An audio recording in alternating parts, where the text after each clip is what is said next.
de selamlıyorum. Dün siyasi tarihimizin en karanlık dönemlerinden birinin sembolü olan 28 Şubat müdahalesinin 24. yıl dönümünü geride bıraktık. Hiç şüphe yok ki 28 Şubat hadisesi tıpkı 27 Mayıs, 12 Mart, 12 Eylül gibi milli iradeyi, milletin değerlerini, milletin bizatihi kendisini hedef alan bir darbe girişimidir.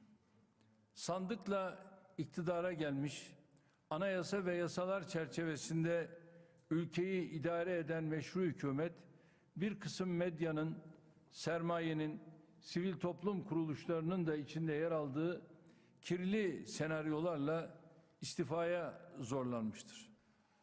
28 Şubat sürecinin ülkemize hem hak ve özgürlükler alanında hem de ekonomiden siyasete uzanan geniş bir yelpazede ağır faturaları olmuştur. Sermayenin renklere bölünmesi, esnafından holdingine bu ülke için üreten, çalışan, ihracat yapan şirketlerin ötekileştirilmesi ekonomimizde derin yaralar açmıştır. Türkiye tarihinin en büyük soygunlarından birini bu dönemde yaşamıştır.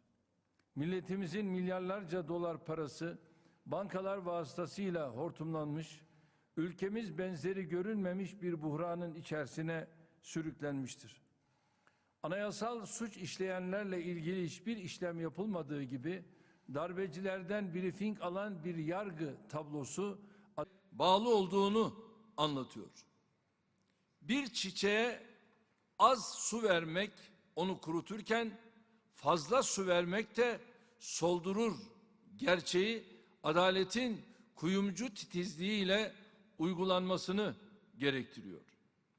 Ayrıca öyle her gördüğümüz çiçeğe su vermeyeceğiz.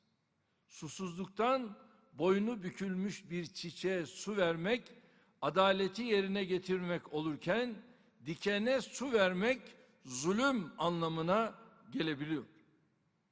Bu hususta bir başka yaklaşımı da merhum Malik el-Şahbaz'ın veya tüm dünyanın bildiği adıyla Malcolm X'in sözleriyle şöyle ifade edebiliriz. Ben gerçeğin peşindeyim. Kimin söylediği önemli değil. Ben adaletin peşindeyim. Kim için veya kime karşı olduğu önemli değil.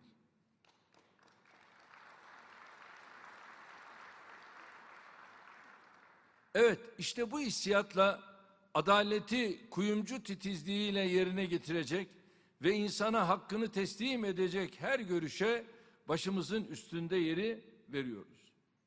İnsanlık ailesinin evrensel değerler etrafında oluşturduğu uluslararası belgeleri de aynı samimi duyguyla sahipleniyoruz. Ne uluslararası belgelerin kayıtsız şartsız kopyalanmasından yanayız, ne de insanlığın evrensel kazanımlarına bigane kalmak gibi bir düşünceye sahibiz. Biz bugüne kadar tüm reformları falan kuruluş dayattığı, filan teşkilat talep ettiği için değil, milletimiz bunlara layık olduğu için gerçekleştirdik. İnsan Hakları Eylem Planı'nın hazırlığında da asıl belirleyici milletimizin ihtiyaç ve talepleri olmuştur. Her reform daha özgürlükçü, daha katılımcı, daha çoğulcu demokrasiye ulaşma konusunda milletimizle aramızdaki duygu ve düşünce birliğinin eseriydi. İnsan Hakları Eylem Planı da böyleydi. İnsanın onuruna, inancına, değerlerine, hayatına yönelen her türlü tehdide karşı vatandaşlarımızın yanında olmayı sürdüreceğiz. Her zamanki gibi en büyük dayanağımız ve güven kaynağımız yüzyıllardır farklılıklarını zenginliğe dönüştürerek bu toprakları vatan kılan milletimizin o derin iradesidir. 15 Temmuz darbe girişimi gibi tarihin gördüğü en alçak saldırılardan birini dahi hukuk devleti sınırları dışına taşmadan bastırabilmiş olan bu millet, Allah'ın izniyle demokrasiden kalkınmaya her alanda daha nice zaferlere imza atacaktır. Hep söylediğim gibi, böyle necip bir milletin mensubu olmakla övünüyor, Rabbime binlerce kez hamd ediyorum.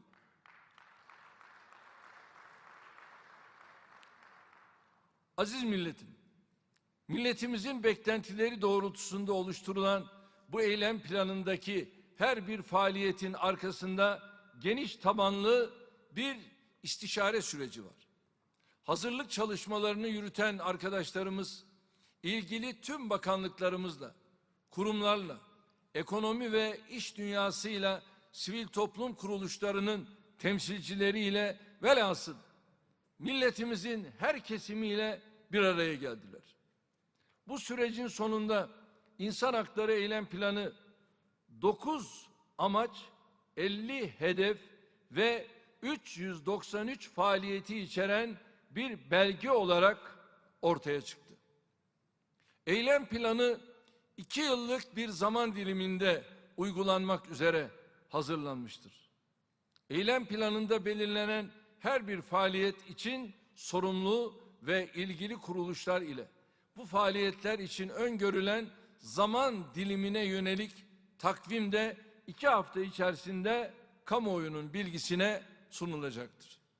Bugün burada belgedeki ilke, amaç, hedef ve faaliyetleri sadece ana hatlarıyla sizlerle paylaşmak istiyorum. Vizyonu özgür birey, güçlü toplum, daha demokratik bir Türkiye olarak belirlenen eylem planımız 11 temel ilkeyle başlıyor. Devletin milletimize taahhüdü olan ve asla vazgeçmeyeceğimiz bu ilkeler şunlardır. 1. İnsan doğuştan sahip olduğu vazgeçilmez haklarıyla yaşar. Devletin görevi de bu hakları korumak ve geliştirmektir. 2. İnsan onuru bütün hakların özü olarak hukukun etkin koruması altındadır. 3. Dil, din, ırk, renk, cinsiyet, siyasi düşünce, felsefi inanç, mezhep ve benzeri sebepler temelinde hiçbir ayrımcılık söz konusu olmaksızın herkes hukuk önünde eşittir. 4. Kamu hizmetinin herkese eşit, tarafsız ve dürüst biçimde sunulması bütün idari faaliyetlerin temel özelliğidir. 5. Mevzuat tereddüt doğurmayacak şekilde açık, net, anlaşılır ve öngörülebilir kurallar içerir. Kamu otoriteleri de bu kuralları hukuk güvenliği ilkesinden ödün vermeden hayata geçirir. 6. Sözleşme özgürlüğüne, hukuki güvenlik ilkesi ve kazanılmış hakların korunması prensibine aykırı olarak hiçbir şekilde müdahale edilemez. 7. Devlet, girişim ve çalışma hürriyetini rekabete dayalı serbest piyasa kuralları ile sosyal devlet ilkesi çerçevesinde korur ve geliştirir. 8. Adli ve idari işleyiş, masumiyet karinesi, lekelenmeme, özellikle bunu altını çiziyorum, lekelenmeme hakkı ve ceza sorumluluğunun şahsiliği ilkelerini koruyan, gözeten ve güçlendiren bir yaklaşımı merkezine alır. 9. Hiç kimse başkalarının kişilik haklarına saygı göstermek suretiyle yaptığı eleştirileri veya düşünce açıklamaları nedeniyle özgürlüğünden yoksun bırakılamaz. 10. Hukuk devleti hak ve özgürlükler ile adaletin teminatı olarak her alanda tahkim edilir. 11. Haklarının ihlal edildiğini iddia eden herkes, etkili kanun yollarına zahmetsiz şekilde erişebilir, adalete erişim, hak ve özgürlüklere saygının esasıdır. Eylem planımız işte bu ilkeler çerçevesinde belirlediğimiz şu 9 amaçtan oluşuyor. Aziz milletim, İnsan Hakları Eylem Planı'ndaki 9 amaçtan ilki, daha güçlü bir insan hakları koruma sistemidir. Buradaki hedefimiz, insan haklarına dayalı bir hukuk devleti anlayışının daha da güçlendirilmesidir. Mevzuat ve uygulamayı bu doğrultuda düzenli olarak gözden geçirecek ve gerekli tüm tedbirleri alacağız. Böylece Avrupa Birliği ile bilhassa vize serbestisi diyaloğunda karşılanması beklenen hususlara yönelik çalışmalara da hız veriyoruz. Yine bu amaç başlığı altında Anayasa Mahkemesi'ne bireysel başvuru sisteminin etkinliğini artırmayı hedefliyoruz. Demokratik katılımı güçlendirmek için siyasi partiler ve seçim mevzuatında değişiklik yapmak üzere kapsamlı bir çalışmayı başlatıyoruz. İnsan hakları kurumlarının etkinliğini artırıyoruz. Kamu Denetçiliği Kurumu ile Türkiye İnsan Hakları ve Eşitlik Kurumu'nun kararlarını kişisel verilerin korunması suretiyle kamuoyunun erişimine açıyoruz.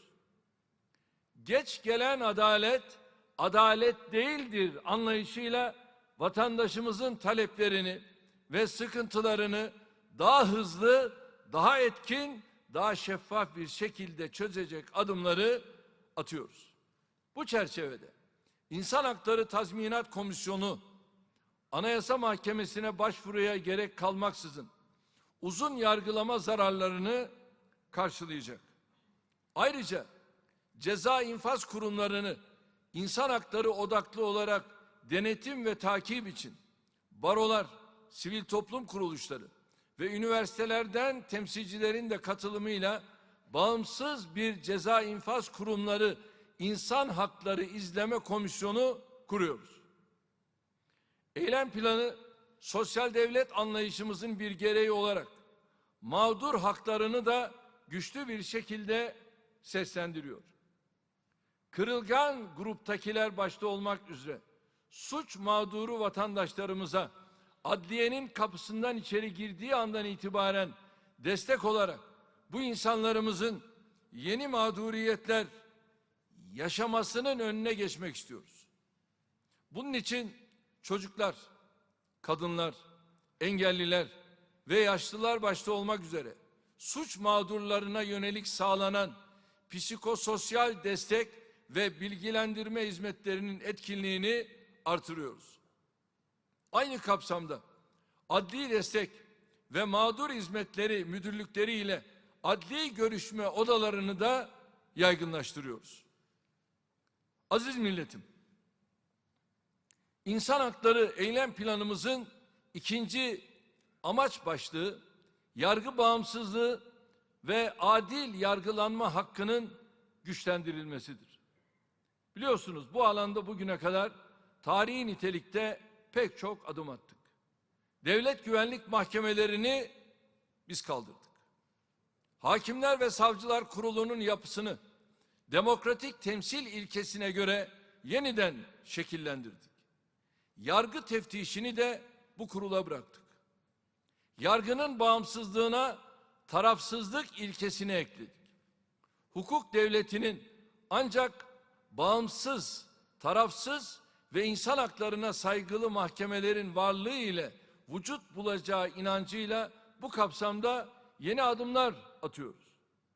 Kararların sadece adil olması yetmiyor. Aynı zamanda makul bir sürede de verilmesi gerekiyor. Bunun için hakim ve savcılara coğrafi teminat sağlayarak hem yargı teminatını güçlendiriyor hem de kararların hızlanmasını temin ediyoruz. Terfi ve teftiş mekanizmasını kararların yeterli gerekçeyle yazılıp yazılmadığı, isabet oranı ve insan haklarına duyarlılık gibi objektif performans kriterleri çerçevesinde yeniden yapılandırıyoruz. Dünya Dili Türkçe temasıyla bu yıl Yunus Emre'yi bir kez daha dünya çapında anarken, yargı kararlarında da dilimizin en yüksek temsilini bekliyoruz. Bunun için yargı kararlarının yeterli, ikna edici ve anlaşılabilir olmasına ilişkin meslek öncesi ve meslek içi eğitim faaliyetlerini artırıyoruz. Gerekçelerin sağlam, tutarlı ve tartışmaları bitiren mahiyette olması için Hakimler ve Savcılar Kurulu'nun denetim alanını genişletiyor, istinaf dairelerine de bu sebepten dolayı bozma yetkisi veriyoruz. Adalete güvenin temel unsurlarından biri olan masumiyet karinesini, koruyucu tedbirleri, lekelenmeme hakkının kapsamı başta olmak üzere her alanda genişletiyoruz. Adil kararın makul sürede verilmesini temin için yargıda hedef süre uygulamasını yaygınlaştırıyoruz. Yaklaşık 3 yıldır süren bu uygulamada geçtiğimiz yıl ortalama %81 oranında hedefin tutturulduğunu gördük. Bu oranı inşallah %100'e çıkartacağız.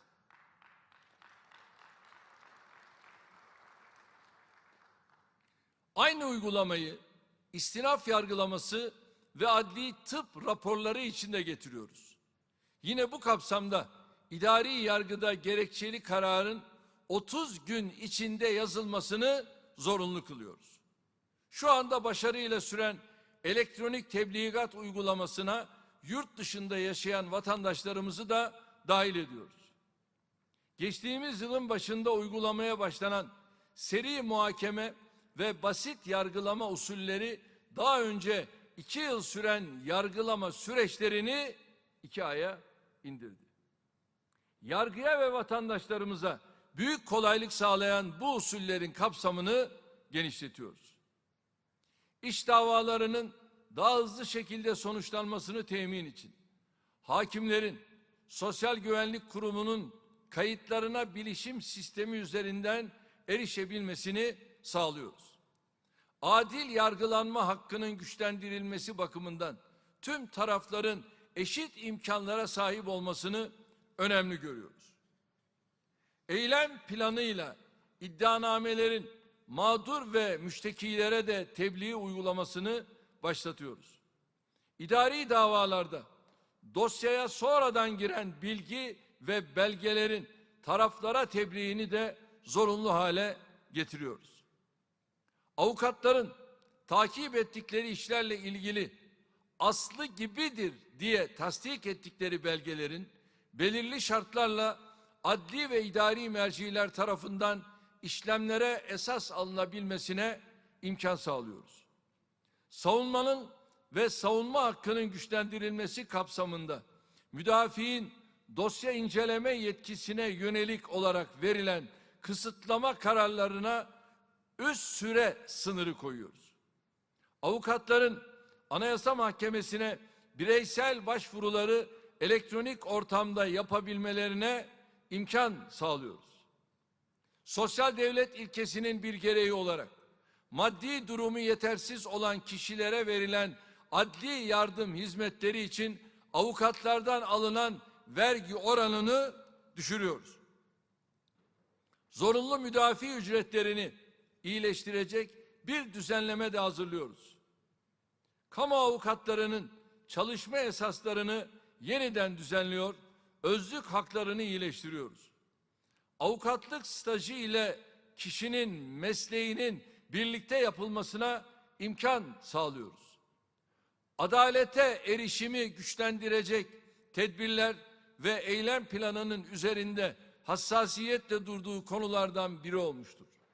Bu çerçevede dava, icra ve noter harç ve masraflarını sadeleştiriyoruz.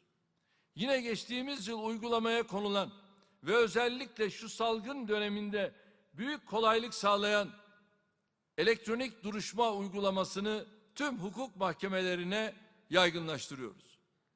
Adli yardıma elektronik devlet üzerinden başvurulabilmesini sağlıyoruz.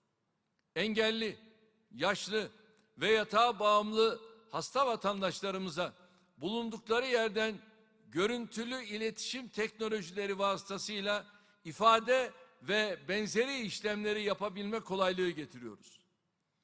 Adliyelerde halkla ilişkiler büroları kuruyor, ön bürolar ile danışma masalarını yaygınlaştırıyoruz. Aziz milletim, eylem planımızın 3. amacı hukuki öngörülebilirlik ve şeffaflıktır. Hiç şüphesiz bu amacın özünde hukuk güvenliği ilkesi vardır. Hukuk, kişilerin makul ve haklı beklentilerini öngörülebilir kurallarla karşıladığı ölçüde güven verir. Dolayısıyla mevzuatımız hem kişiler hem de idare yönünden herhangi bir tereddüde yer vermeyecek şekilde açık, net, anlaşılır ve uygulanabilir olmalıdır. Ayrıca hukuk, kamusal işlemlerde keyfi uygulama iddialarına karşı da vatandaşımızı koruyucu bir takım güvenceleri hayata geçirmelidir. Yönetimde şeffaflık, hükümetlerimizde ilk günden beri titizlikle uyguladığımız ilkeler arasında yer almıştır. Bilgi edinme hakkını anayasal güvenceye kavuşturmak dahil bu çerçevede güçlü bir yasal ve kurumsal altyapıyı bildiğiniz gibi oluşturduk. Eylem planıyla idarenin iş ve işlemlerinde öngörülebilirliği ve şeffaflığı daha da güçlendiriyoruz. Bunun için idareye yapılan başvurularda idarenin cevap verme süresini 60 günden 30 güne indiriyoruz. Yine bu doğrultuda Avrupa Birliği'nin doğrudan yabancı yatırımların izlenmesi hakkında çerçeve kararı ile uyumlu hukuki düzenlemeler yapıyoruz. Kişilere idari mekanizmalar nezdinde iş yapma kolaylığı sağlayacak tüm adımları atıyoruz. Sözleşme ve teşebbüs hürriyetine ilişkin mevzuat ve uygulamaları, öngörülebilirlik, kazanılmış hakların korunması ve şeffaflık ilkeleri temelinde yeniden değerlendiriyoruz. Bu ilkelere aykırı gördüğümüz hükümleri yürürlükten kaldırıyor, adli süreçlerinde basit, sade ve anlaşılabilir olmasını temin ediyoruz. Adli ve idari yargıda itiraz, istinaf ve temyiz gibi kanun yollarına başvuru sürelerini yeknesak hale getiriyoruz. Buna göre istinaf ve temyize başvurma süreleri gerekçeli kararın tebliğiyle başlayacak. Tüm ilk derece ve istinaf mahkemesi kararlarını kişisel verileri koruma ilkesine uygun şekilde kamuoyunun erişimine açıyoruz. Yargının hizmet ve meslek yönüyle kalitesinin artırılması da değişmeyen hedeflerimizden biridir. Eylem planıyla Yargıtay ve Danıştay üyeliğine seçilebilmek için en az 45 yaş ile 1. sınıf olmanın yanında belli bir kıdem şartı da getiriyoruz. Yargıdaki ünvanlı görevler için de kıdem şartı aranacak. Hakim ve savcı yardımcılığını sisteme kazandırıyoruz. Tüm icra dairelerinde kağıtsız ofis ortamına geçiyoruz. Her geçen gün değişen, gelişen, karmaşıklaşan sosyal ve ekonomik hayat karşısında yargıda ihtisaslaşma giderek daha önemli hale geliyor. Bunun için finans, sendika, imar ve kamulaştırma gibi alanlar ile vergi ve bilişim suçlarında ihtisas mahkemeleri kuruyoruz. Adliyelerde hakimlere destek olacak mahkeme uzmanı kadrosu ihdas ediyoruz.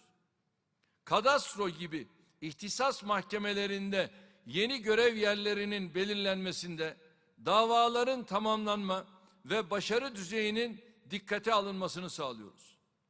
Gerçek ve tüzel kişiler ile devlet arasındaki uyuşmazlıkları en hızlı ve en az maliyetle çözmek için idari sulh usulünü getiriyoruz. İdare ile yatırımcılar arasındaki uyuşmazlıkları gidermek için bağımsızlık ve tarafsızlık esasıyla çalışacak, hızlı karar alabilecek yatırım ombudsmanlığı kuruyoruz. Hukuk uyuşmazlıklarında arabuluculuğun kapsamı genişletiliyor, arabuluculuğun farklı alanlarda ihtisaslaşmasını sağlıyoruz. Yargı hizmetinin niteliğini artırmaya ilişkin faaliyetleri, bilirkişilik hizmetleriyle yakından ilgili görüyoruz. Bu nedenle bilirkişilik bölge kurullarını yeniden yapılandırıyoruz. Yetersiz ve hatalı raporları alışkanlık haline getiren ya da etik ilkelere aykırı davrandığı tespit edilen bilirkişileri derhal sicilden çıkarıyoruz. Bilirkişilere dosyaların sırasına göre otomatik tevzi edilmesini sağlıyoruz. Ayrıca bilirkişi görevlendirmelerinde kanunun aradığı şartlara gösterilen hassasiyeti terfi ve teftiş kriterleri arasına dahil ediyoruz. Aziz milletim, eylem planımızın 4. amacı ifade, örgütlenme ve din özgürlüklerinin korunması ve geliştirilmesidir. Bu 3 özgürlük alanı bugüne kadar en çok düzenleme yaptığımız, güçlendirilmesi için en çok gayret gösterdiğimiz konular arasındadır. Hak ve özgürlüklerden yararlanma hususunda herkesi eşit değer ve önemde gören insan odaklı bir yönetim anlayışıyla hareket ediyoruz. İfade özgürlüğü alanında 2012 ve 2013 yıllarında yapılan temel mevzuat değişikliklerini 1. yargı paketi ile güçlendirdik. Şimdi bu özgürlüklerin alanını daha da genişletiyoruz. Mevzuatı ve uygulamayı ifade özgürlüğü ile toplantı ve gösteri yürüyüşü hakkının en geniş şekilde teminat altına alınması doğrultusunda gözden geçiriyoruz. Diğer insanların haklarına saygılı şekilde yapılan eleştirilerin ve düşünce açıklamalarının soruşturma konusu olmaması için hakim, savcı ve kolluk görevlilerine düzenli olarak eğitim verilmesini temin ediyoruz. Basın, yayın ve internet yoluyla işlenen suçlarda muhakeme şartı olan süreleri ifade özgürlüğünü güçlendirmek amacıyla yeniden ele alıyoruz. İfade ve basın özgürlüğüne ilişkin standartları yükseltmek için gazetecilerin mesleki faaliyetlerinin kolaylaştırılmasına yönelik tedbirler geliştiriyoruz. Hangi dine mensup olursa olsun, kamu ve özel sektör çalışanları ile öğrencilerin kendi dini bayramlarında izinli sayılmalarını sağlıyoruz. Gayrimüslim cemaat vakıfları yönetim kurullarının oluşturulması ve seçimine ilişkin vakıflar yönetmeliğini yeniden düzenliyoruz. Milletimizin ortak tarihine, kültürüne ve medeniyetine dayanan çoğulculuk anlayışını yaşatmak ve geliştirmek gayesiyle ayrımcılık ve nefret suçuna karşı güçlü bir mücadele iradesi ortaya koyuyoruz. Nefret suçuna ilişkin soruşturma kılavuzları hazırlıyoruz. İstatistik ve veri toplamı işlemlerinin daha sağlıklı yapılması için eğitim ve altyapıyı güçlendiriyoruz. Aziz milletim, İnsan Hakları Eylem Planı'nın 5. amacı kişi özgürlüğü ve güvenliğinin güçlendirilmesidir. Bu temel hak çerçevesinde pek çok yeniliği zaten hayata geçirdik. Tutuklamanın bir koruma tedbiri olduğu, istisnai olarak başvurulması gerektiği yönünde mevzuatta önemli değişiklikler yaptık. Tutuklamanın süresi, kapsamı, gerekçesi konusunda ceza muhakemesi kanununda yapılan değişiklikler bu alanda önemli bir iyileşme sağlamıştır. İktidara geldiğimiz 2002 yılında cezaevlerinde bulunanların %41'i tutuklu iken bugün bu oran %17'ye gerilemiştir. Ceza muhakemesinin temel ilkelerine uygun şekilde bu anlayışı daha da güçlendiriyoruz. Bunun için tutuklamada ölçülülük ve orantılılık ilkeleri doğrultusunda katalog suçların kapsamını daraltıyoruz. Katalog suçlarında somut delile dayanma şartı getirerek tutuklamanın istisnai bir koruma tedbiri olduğuna ilişkin ilkeyi tahkim ediyoruz. Sulh ceza hakimliklerinin tutuklama ve diğer koruma tedbirlerine ilişkin kararlarına karşı dikey itiraz usulü getiriyoruz. Adli kontrol tedbirlerini de tutuklamada olduğu gibi üst süreye bağlıyoruz. Müdafi ile görüşme hakkını kısıtlayan kanun hükümlerini özgürlükler lehine bir yorumla gözden geçiriyoruz. Konutu terk etmeme adli kontrol tedbirinde geçen sürenin sonuç cezanın infazından mahsubuna yönelik değişiklik yapıyoruz. Konuya sadece mevzuat yönüyle bakmıyor. Uygulamadan kaynaklanan aksaklıkları da gündemimize alıyoruz. Vatandaşımızın sırf ifade almaya yönelik yakalama kararları yüzünden özgürlüğünden mahrum kalmasını istemiyoruz.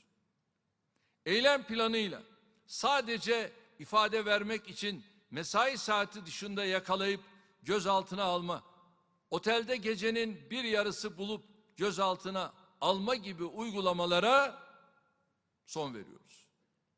İfade alma işlemleri artık 7 gün 24 saat yapılabilecek. Şikayete bağlı suçlarda açıklamalı davetiye tebliğine rağmen mazeretsiz olarak duruşmaya gelinmemesi halinde davanın düşürülmesine ilişkin değişiklik yapıyoruz. Böylece bu tür davalarda yıllarca açık duran dosyaları, sürüncemede kalan yargılamaları ortadan kaldırıyoruz. Sevgili milletim, eylem planımızın 6. amacı kişinin maddi ve manevi bütünlüğü ile özel hayatının güvence altına alınmasıdır.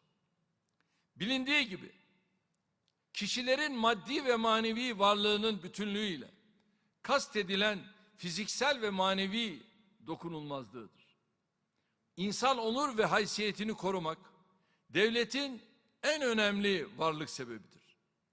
Bunun için işkence ve kötü muameleye sıfır tolerans anlayışını istisnasız bir şekilde hayata geçirdik. Geçmişte hep tartışılan sistematik işkence ya da kötü muamele iddiaları artık geride kalmıştır. İşkenceyi en ağır yaptırımlarla soruşturan Türkiye, bu konuda zaman aşımını kaldıran dünyadaki ender ülkelerden biridir. Bu alandaki kazanımlarımızı korumak için kolluk görevlileriyle çarşı ve mahalle bekçilerine zor ve silah kullanımı ile kötü muamele teşkil edebilecek hususlar hakkında düzenli olarak eğitim veriyoruz. İşkence iddialarıyla ilgili disiplin soruşturmalarında da zaman aşımını kaldırıyoruz. Hastanelerde adli muayeneye özgü birimleri ve fiziki mekanları yaygınlaştırıyoruz. Görevinin gereklerine aykırı hareket etmek suretiyle bir hak ihlaline sebebiyet veren kamu görevlileri hakkında rucu ve disiplin işlemlerinin etkinliğini artırıyoruz.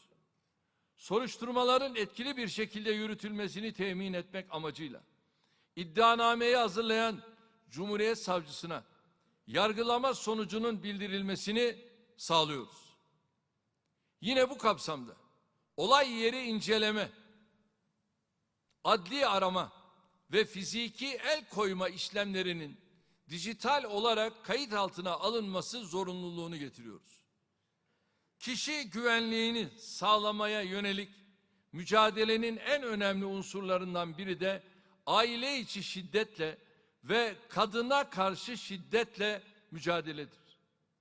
Ülkemizde 2012 yılında yürürlüğe giren 6284 sayılı ailenin korunması ve kadına karşı şiddetin önlenmesine dair kanun kendi alanında çok ileri bir düzenlemedir.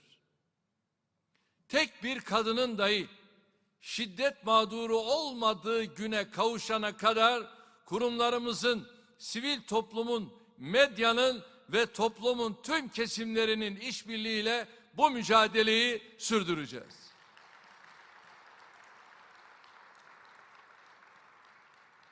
Eylem planımızda kadına karşı şiddet suçlarını etkin bir şekilde soruşturmak amacıyla kurulan özel soruşturma bürolarını ülke genelinde yaygınlaştırıyoruz. Eşe karşı işlenen suçlarla ilgili öngörülen ağırlaştırıcı sebebi boşanmış eşi de kapsayacak şekilde genişletiyoruz.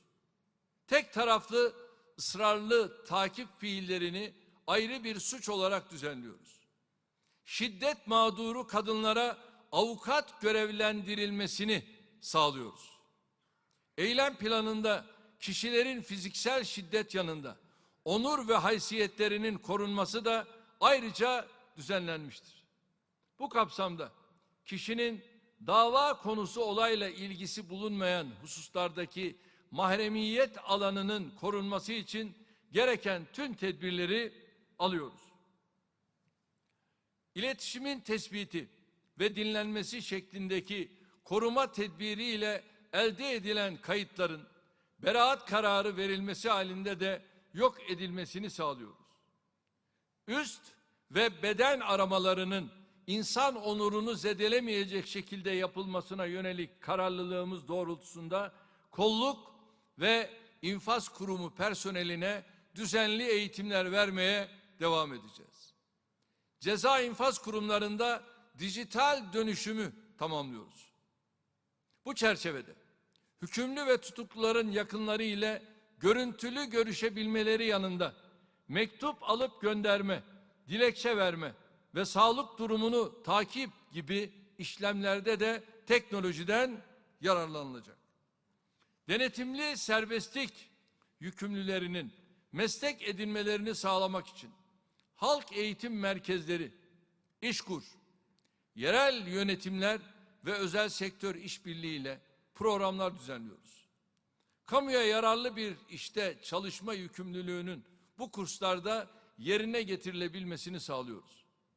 Bu başlık altındaki bir diğer önemli hedefimiz olan kişisel verilerin işlenmesinde özel hayatın korunmasını sağlamak için Kişisel Verileri Koruma Kanunu'nu Avrupa Birliği standartları ile uyumlu hale getiriyoruz. Kişisel Verileri Koruma Kurulu'nun idari para cezası kararlarına karşı sulh ceza hakimlikleri yerine idari yargıya başvuru imkanı da sağlıyoruz.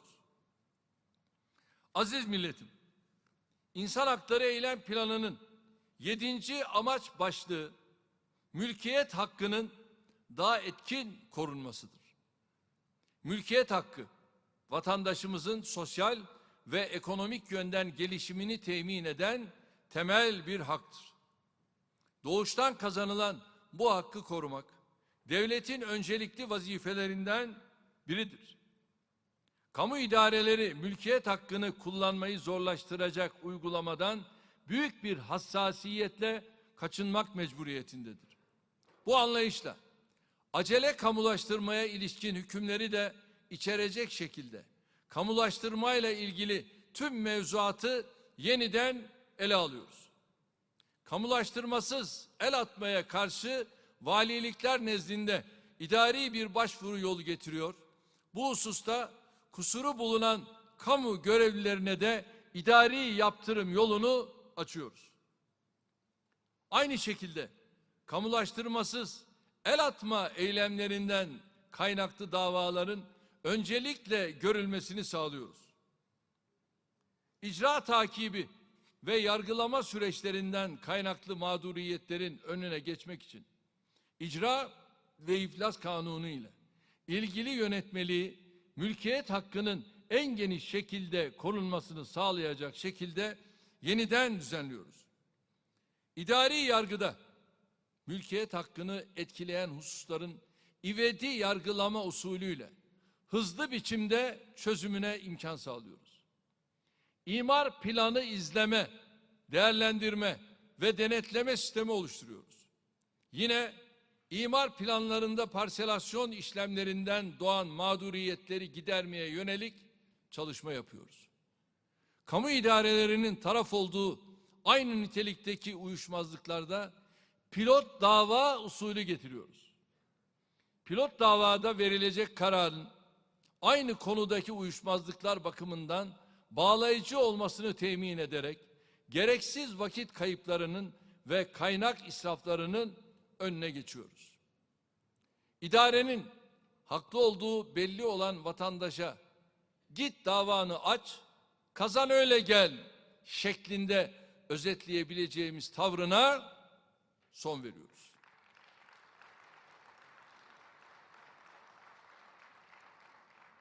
Yerleşik yargı içtihatlarının idare tarafından düzenli olarak takip edilmesini sağlayarak başvuruları kabul etme ve davadan vazgeçme gibi konularda kurumların yetkilerini artırıyoruz. Tapu siciline idareler tarafından konulan kamusal kısıtlamaları da elektronik ortamda malik ve ilgililerin erişimine açıyoruz. Değerli milletim, İnsan Hakları Eylem Planı'nın 8. amacı toplumsal refahın güçlendirilmesi ve kırılgan kesimlerin korunmasıdır. Bu amaç altındaki hedeflerimize çocuk haklarıyla başlıyoruz. Çocuğun üstün yararı ilkesi doğrultusunda bugüne kadar mevzuat ve uygulamada gerçekleştirdiğimiz reformları bu çalışmayla derinleştiriyor, güçlendiriyoruz. Çocukların fiziki ve ruhi gelişimlerinin desteklenmesi için onların dijital riskler, siber zorbalık ve internet bağımlılığından korunmasına yönelik çalışmaları en üst seviyeye çıkarıyoruz.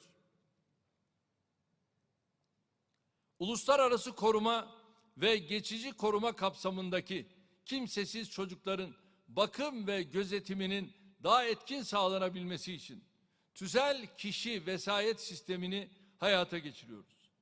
Çocuk adaleti uygulamalarını da güncelliyoruz.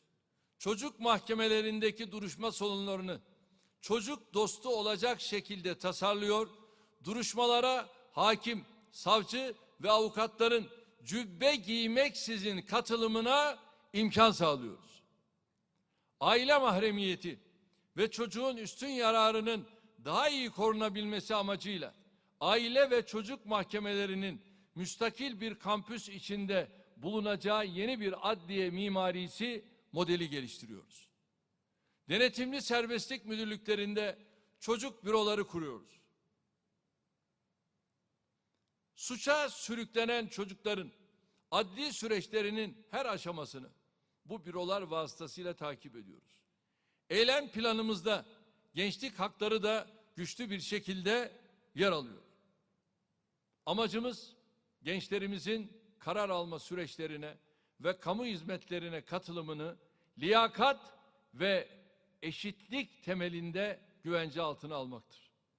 Gençlerin toplumsal ve demokratik hayata katılımını artırmak için orta öğretim müfredatına gönüllülük çalışmaları koyuyor ve bunu üniversitelerde yaygınlaştırıyoruz. Dijital dünyada kariyer yapmak isteyen gençlerimizin uluslararası alanda geçerli sertifika programları yoluyla yazılım sektörüne kazandırmalarını sağlıyoruz. Gençleri aile kurmaları yönünde teşvik için evlilik yardımının kapsamını genişletiyoruz. Yine gençlerin iş gücü piyasasına aktif katılımları için genç istihdamı ulusal strateji belgesi hazırlayarak staj imkanlarını geliştiriyoruz. İstanbul'da bir Birleşmiş Milletler Gençlik Merkezi kurulmasına yönelik çalışmalara hız veriyoruz. Böylece Birleşmiş Milletler 2030 Gençlik Stratejisi'nin etkin bir şekilde uygulanması hedefine de katkıda bulunmak istiyoruz. Desteklemeye ve özel politikalar geliştirmeye devam edeceğimiz bir diğer grupta engelli ve yaşlı vatandaşlarımızdır. Engelli bireylerin üst kademe kamu yöneticiliği ile mesleklerine uygun kamu görevlerinde istihdamını zorlaştıran hükümleri tespit edip kaldırıyoruz. Sağlık raporlarında engellilik oranı ve haline ilişkin kriterlere bir standart getirerek bu konuda yaşanan sorunları gideriyoruz. Engelli ve yaşlı vatandaşlarımızın oy kullanma süreçlerine tam katılımını sağlamak ve kolaylaştırmak için yeni tedbirler alıyoruz. Ayrıca engelli öğrencilerimizin yurtlarda ücretsiz barındırılmasını sağlıyoruz. Sosyal ve insani politikalar açısından cezaevlerinde bulunan, bulunmayan gibi bir ayrımı doğru bulmuyoruz. Özel infaz usullerinin kapsamını genişletmeye devam ederek ağır hasta, yaşlı veya engelli hükümlülerin cezalarının konutlarında infazının imkanlarını artırıyoruz. Yaş veya sağlık sebebiyle ceza infaz kurumunda hayatını tek başına idame ettiremeyen hükümlüler için denetimli serbestlik uygulamasının alanını genişletiyoruz. Uluslararası koruma ve geçici koruma kapsamındaki yabancıların rehabilitasyonu ve adalete erişimlerinin güçlendirilmesi için de çalışmalar yapıyoruz. Geri gönderme merkezlerindeki barınma şartlarına ilişkin şikayetleri incelemek üzere etkili bir başvuru yolu oluşturuyoruz. Yabancılar için hazırlanan şüpheli, sanık ve mağdur hakları formlarını yaygın dillere tercüme ederek ilgililerin kolayca ulaşımına açıyoruz. İnsan ticaretine ilişkin suç ve cezaları, Avrupa Konseyi İnsan Ticaretine Karşı Eylem Sözleşmesi ve GRATA tavsiyeleri çerçevesinde yeniden ele alıyoruz. Toplumsal refahın güçlendirilmesi için sağlıklı ve yaşanabilir çevrenin korunması vazgeçilmez öneme sahiptir. Bunun için özellikle çevrenin, doğanın ve özellikle ormanların korunmasına yönelik yürüttüğümüz iletişim kampanyalarına devam ediyoruz. Yenilenebilir enerji kaynaklarının kullanım oranını artırıyoruz. Tabiatı ve çevreyi beraber paylaştığımız hayvanları mal olarak değil, can olarak gören bir anlayışla mevzuat değişikliği yapıyoruz.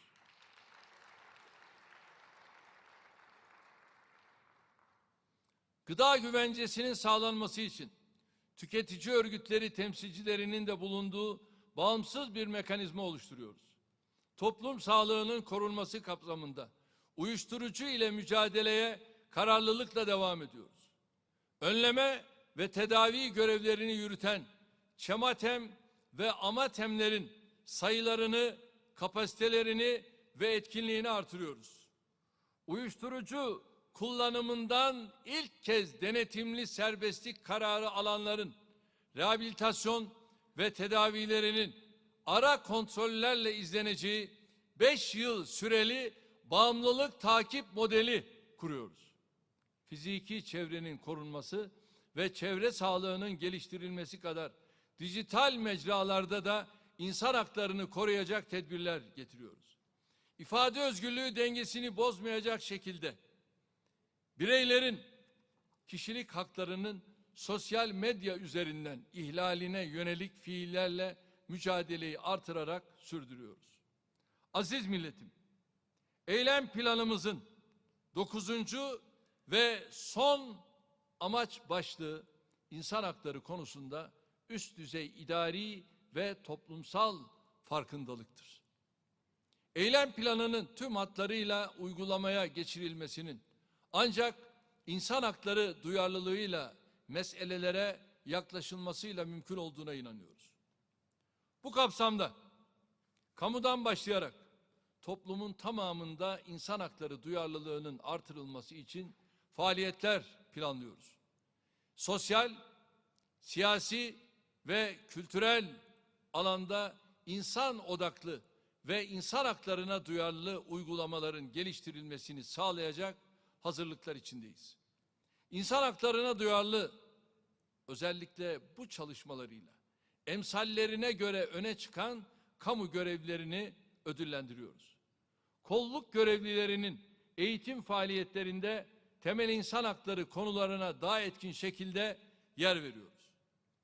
Hakim, savcı ve avukatlara yönelik eğitim faaliyetlerinde Anayasa Mahkemesi ve Avrupa İnsan Hakları Mahkemesi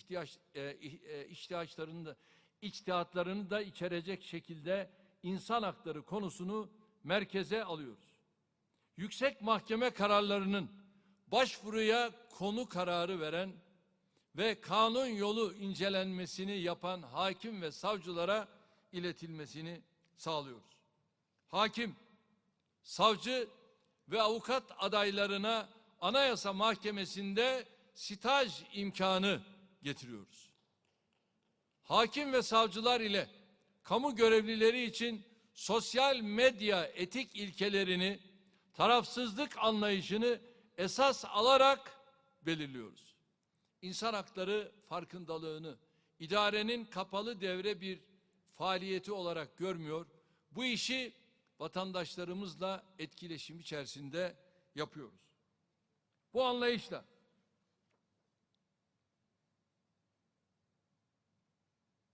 her yıl Türkiye İnsan Hakları raporu hazırlanmasını ve kamuoyu ile paylaşılmasını sağlıyoruz. Vatandaşımızın yargısal süreçler ve insan haklarını ilgilendiren işlemler hakkında hızlı ve doğru bilgilenebilmesi için adliyelerdeki basın sözcülüğünü daha etkin hale getiriyoruz. Birleşmiş Milletler İş Hayatı ve İnsan Hakları rehber ilkeleri dikkate alınarak iş ve çalışma hayatına ilişkin ulusal rehber ilkeleri hazırlıyoruz. Her iş gibi insan haklarının temelinde de eğitim bulunuyor. İnsan hakları bilincinin küçük yaşlardan itibaren yerleşmesi amacıyla ilk ve orta öğretimde bu konuları içeren ders programları geliştiriyoruz. Kamu personeli seçme sınavı, hukuk mesleklerine giriş sınavı, hakim ve savcı adaylığı sınavı gibi sınavlarda adayların insan hakları hukuku alanındaki bilgilerini daha etkin şekilde ölçüyoruz. Böylece insan hakları noktasında duyarlı, bilinçli ve bilgili insan kaynağımızın da gelişeceğini düşünüyoruz. Hukuk eğitiminin kalitesinin artırılması bunun için çok önemlidir. Yargı reformu stratejimiz kapsamında hukuk fakültelerine giriş için gereken başarısı sırasını 190 binden önce 125 bine, sonra 100 bine çekmiştik. Yine aynı kapsamda hukuk fakültelerinde öğrenim süresini 5 yıla çıkarıyoruz. Hukuk fakültelerinin kontenjanlarını da daha nitelikli eğitim verilmesini sağlayacak şekilde gözden geçiriyoruz. Adalet meslek yüksekokullarının sadece örgün eğitim vermesini sağlıyoruz. Üst düzey idari ve toplumsal farkındalık amacımızın önemli bir parçası olarak uluslararası insan hakları mekanizmaları ile işbirliğini geliştiriyoruz. Bunun için insan hakları alanında henüz taraf olmadığımız uluslararası sözleşmelerin ve ek protokollerin imza ve onay süreçlerini gözden geçiriyoruz. Bu alanda yeni bir kurumsal yapı olarak Hukuk Araştırmaları Enstitüsü kuruyoruz. Bu enstitü insan hakları hukukuyla ilgili tüm uluslararası gelişmeleri takip edip toplumsal talep ve ihtiyaçları dikkate alarak yeni politika önerileri geliştirecektir. Ayrıca insan hakları eğitimini teşvik etmek için yurt dışındaki insan hakları eğitim programlarına yönelik insan hakları araştırma bursu hazırlıyoruz. Aziz milletim, böylece 9 amaç başlığı altında toplam 50 hedef ve 393 faaliyeti kapsayan İnsan Hakları Eylem Planı belgemizi özetlemiş olduk. Elbette İnsan Hakları Eylem Planı bir dilek ve temenni belgesi değildir. Bu belgede yer alan hususların amaçlandığı şekilde hayata geçebilmesi için devletin tüm kurumlarına ve siyasete büyük iş düşüyor. Eylem planında yer alan hususlardan yasal düzenleme gerektiren konuların muhatabı Türkiye Büyük Millet Meclisi'dir. İdari tasarruf gerektiren konuların muhatabı ise Cumhurbaşkanlığı ve bakanlıklar ile ilgili kurum ve kuruluşlardır. Şüphesiz bu planda öngördüğümüz faaliyetlerin tam anlamıyla hayata geçmesi öncelikle ve esas itibariyle anayasa konusudur.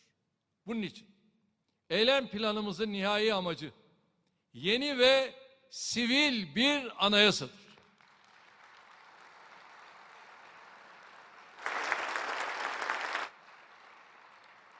Çünkü anayasa hak ve özgürlükleri koruyup geliştirecek toplumsal iradenin en güçlü ve korunaklı zeminidir.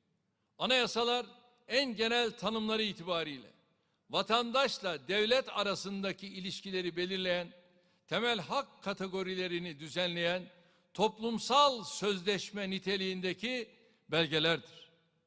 Bununla birlikte ülkemizdeki yeni anayasalar genellikle darbe dönemlerinde yapılmıştır.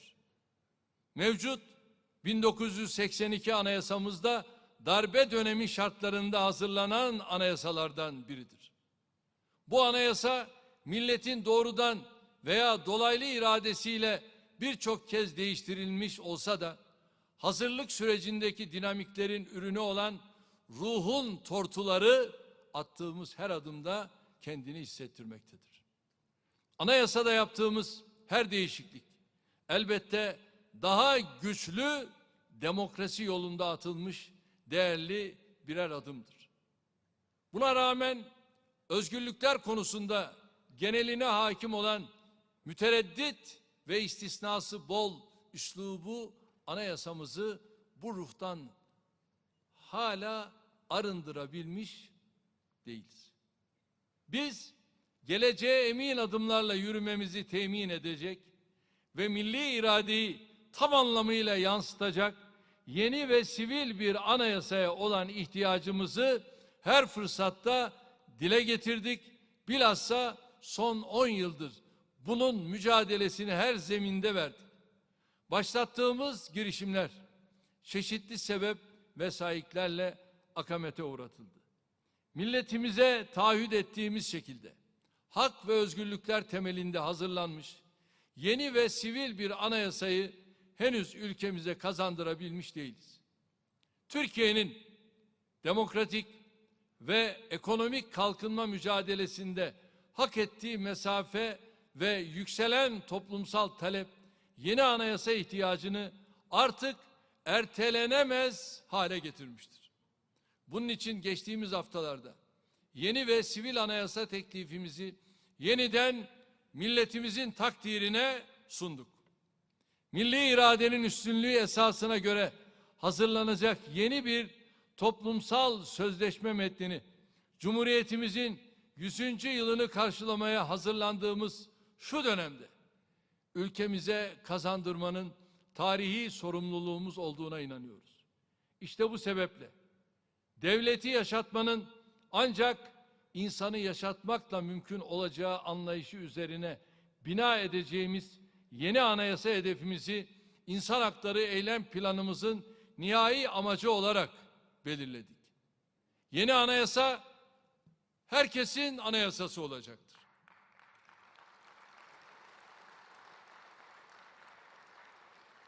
Bunun için tüm siyasi partilerimizi, kurumlarımızı, sivil toplum kuruluşlarımızı, akademilerimizi, ülkemizin geleceği konusunda sözü olan herkesi yeni anayasa yapım sürecine katılmaya davet ediyoruz. Cumhur İttifakı olarak biz kendi çalışmamızı elbette yapıyoruz, yapacağız. Diğer partilerin ve kesimlerin teklifleriyle nihai şeklini vereceğimizi ümit ettiğimiz yeni anayasayı milletimizin takdirine sunarak Türkiye'nin önünde aydınlık bir dönemin kapılarını açmak istiyoruz. Milliyetçi Hareket Partisi'nin kıymetli Genel Başkanı Sayın Devlet Bahçeli başta olmak üzere yeni anayasa çalışmasına destek veren ve verecek olan herkese şimdiden şahsım, milletim adına teşekkür ediyorum. Bu düşüncelerle bir kez daha insan hakları eylem planımızın hayırlı olmasını diliyor, hazırlanmasında emeği geçen herkese şükranlarımı sunuyor, hepinizi sevgiyle, saygıyla selamlıyorum. Sayın Cumhurbaşkanımıza hitaplarından dolayı teşekkür ediyoruz.